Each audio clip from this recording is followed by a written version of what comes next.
Antoni Salim resmi menjadi pemegang saham pengendali atau ultimate shareholder Bank Ina Perdana bersama Peter Tanuri yang merupakan pemilik Bali United. Posisi ultimate shareholder diraih Antoni Salim pasca adanya perubahan pemegang saham pengendali Bank Ina. Dan lalu seperti apa perjalanan grup Salim dalam mengelola bisnisnya di sektor perbankan? Akan saya ulas untuk Anda dalam Grup Salim Punya Bank Lagi. Ya, Grup Salim merupakan konglomerasi usaha yang dibangun Sudono Salim atau Lim Sioliong di era kejayaannya. Nah, Grup Salim memiliki usaha hampir di semua sektor industri, mulai dari sektor perbankan, industri makanan, bahan bangunan, retail, hingga otomotif. Di industri perbankan, jejak Salim sudah ada sejak era Orde Lama. Dan kita lihat pada 1954 Sudono Salim mendirikan Bank Windu Kencana, tapi pada saat itu tidak berhasil. Kemudian pada Oktober 1956 Salim kembali mendirikan bank dengan nama NV Bank Asia. Kemudian pada 1957 Lim Sioliong kembali mendirikan sebuah bank yang belakangan ini menjadi Bank Sentral Asia atau BCA. Nah, bank-bank yang didirikan Grup Salim tersebut tidak simsalabim langsung besar gitu aja pada era Orde Lama. Nah, pada era Orde Baru, BCA kemudian semakin berkembang menjadi bank besar dan saat ini menjadi bank swasta terbesar di Indonesia. Namun, sejak krisis 1998, Grup Salim harus rela melepaskan kepemilikan BCA yang kemudian saat itu dibeli oleh Grup Jarum. Dan sepak terjang Grup Salim di industri perbankan pun semakin pudar. Singkat cerita, sampai akhirnya di tahun 2017, tepatnya di Januari, Grup Salim membeli saham Bank Ina Perdana sebesar 29,02%. Sehingga Grup Salim resmi menjadi ultimate shareholder atau pemegang saham pengendali terakhir Bank Ina Perdana dari sebelumnya hanya dipegang oleh Philadelphia Lestari milik Peter Tanuri. Kita lihat lagi di slide selanjutnya. Nah, kalau Anda tahu atau mungkin Anda sering gunakan produknya ya, mulai dari Indomie, Bogasari, Indomobil, kemudian Superindo, Sari Roti hingga Indomaret yang kini sudah banyak tersebar di seluruh penjuru Indonesia dan bahkan beberapa negara di Asia Tenggara. Yes, itu merupakan kerajaan bisnis yang dimiliki oleh Grup Salim. Dan saat ini penerus konglomerasi Grup Salim adalah Antoni Salim. Berdasarkan majalah Forbes, Antoni Salim merupakan orang tertajir nomor 6 di Indonesia.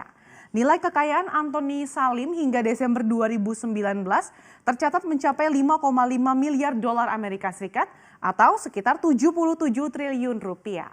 Nah, Grup Salim memiliki sejumlah perusahaan yang tercatat di Bursa Efek Indonesia. Kita lihat di antaranya ada London Sumatra Plantation atau LSIP, Indofood CBP Sukses Makmur atau ICBP, Indofood Sukses Makmur INDF, Salim Infomas Pratama SIMP, kemudian ada Indomobil Sukses Internasional atau IMAS, dan Indo Retail Makmur Internasional atau The Net.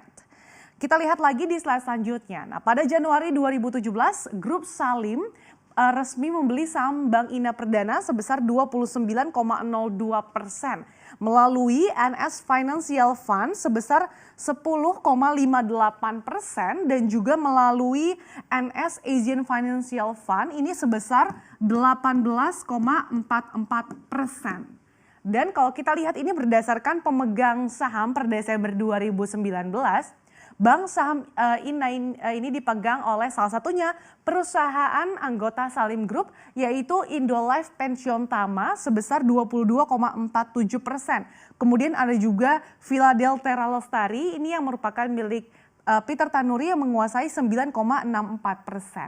Dan sebelum Antoni Salim menjadi ultimate shareholder, Peter Tanuri ini menjadi pemegang saham pengendali tunggal dari Bank Ina Perdana. Posisi Peter yang seorang diri menjadi pemegang saham pengendali tunggal terjadi sejak Juni 2019 pasca Oki Wijaya tidak lagi menjadi ultimate shareholder perusahaan. Lalu bagaimana kinerja perusahaan Bank Ina Perdana atau dengan kode emiten BINA? Kita lihat di slide selanjutnya.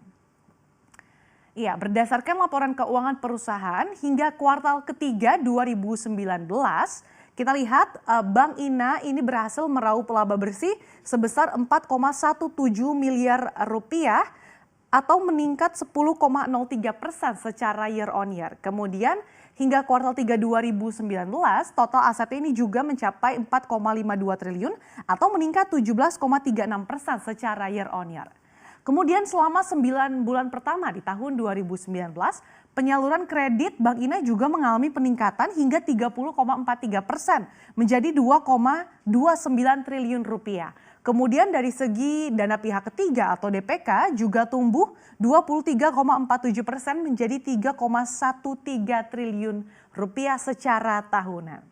Nah, setelah dicaplok grup Salim, Bank Ina Perdana berencana akan meningkatkan status dari Bank Buku 2 menjadi Bank Buku 3 dengan modal inti 5 hingga di bawah 30 triliun rupiah. Untuk mewujudkan mimpi menjadi Bank Buku 3 yang ditargetkan dapat direalisasikan dalam kurun waktu 5 tahun atau pada 2024, ada 2 cara yang akan ditempuh oleh perseroan, yaitu dengan penerbitan saham baru atau rights issue dan injeksi dari pemegang saham existing langsung.